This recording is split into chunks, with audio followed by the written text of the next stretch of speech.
retraite. Il devait baisser le seuil à 1 million sur le référendum d'initiative partagée. J'aimerais bien savoir où on en est. Si vous avez une nouvelle, ça m'intéresse. Mais vous savez, au-delà de ça, les Français ont été quand même c'est une innovation démocratique. On ne peut pas démentir ça. Mais non, ce n'est pas de la communication.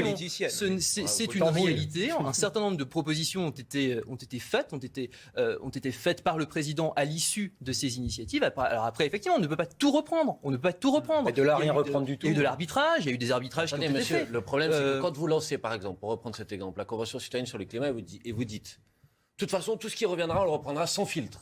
Et puis à la fin, vous écartez 80% des propositions. Votre démarche, elle est malhonnête. Moi, à la limite, qu'on dise... Ça s'appelle de la politique. Non, ça s'appelle pas de la De la politique. tactique Ou alors c'est de la politicienne. mauvaise politique. Parce que qu'est-ce que ça crée? Qu'est-ce que ça génère? Ça génère un sentiment de défiance, une crise politique qu'on observe élection après élection.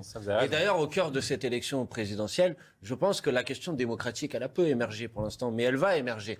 La question de savoir comment on retisse le lien entre les citoyens et leurs institutions. Nous proposons, je le dis parce que ça me paraît être un débat intéressant, de convoquer une assemblée constituante pour réécrire les institutions d'une 6e République.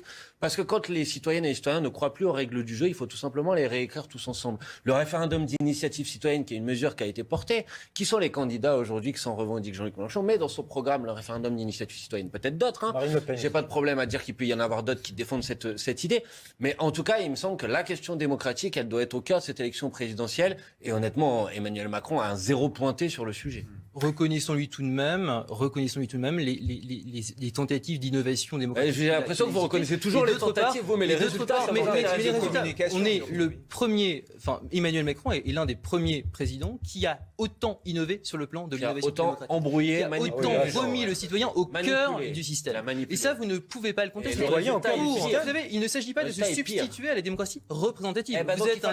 Vous êtes un élu de la République, vous le savez. Il ne s'agit pas de se substituer. Donc il ne faut pas dire ça. Et donc, trouvons un équilibre entre la participation citoyenne, et nous pouvons nous rejoindre sur ce point-là, et la représentation à laquelle vous êtes le représentant, monsieur. Je ne propose pas de mettre un terme à la démocratie représentative, et personne n'a proposé ça. Quand on parle de référendum d'initiative citoyenne, c'est comme on introduit des formes de démocratie directe dans la démocratie représentative. On est d'accord ? Vous avez le droit de dire la démocratie représentative est importante. Mais alors, il ne fallait pas dire, comme Emmanuel Macron, tout ce qui va venir de la Convention citoyenne pour le climat, je le prendrai sans filtre. Vous ne voyez pas le verre à moitié vide, voyez quand même le verre il est totalement vide. Je crois que l'initiative est louable et elle mérite d'être. Bon courage pour le défendre. Emmanuel Bompard, vous avez fait quelque chose.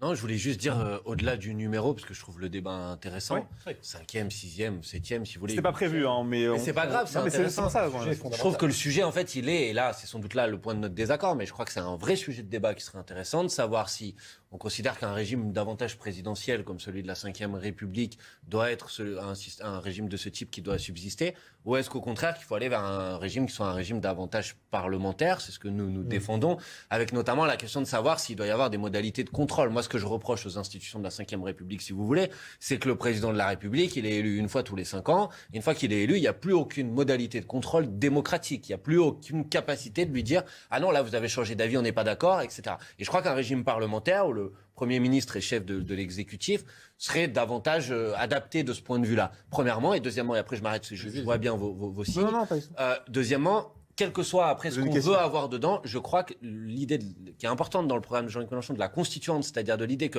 c'est pas par un groupe de technos qu'on va inventer les nouvelles institutions, mais qu'on a besoin de le faire, toute la population, réunie, regroupée, pour en discuter, parce que le sentiment de défiance qu'on est tous en train de décrire ici, si on veut le combler, il faut le faire collectivement. Juste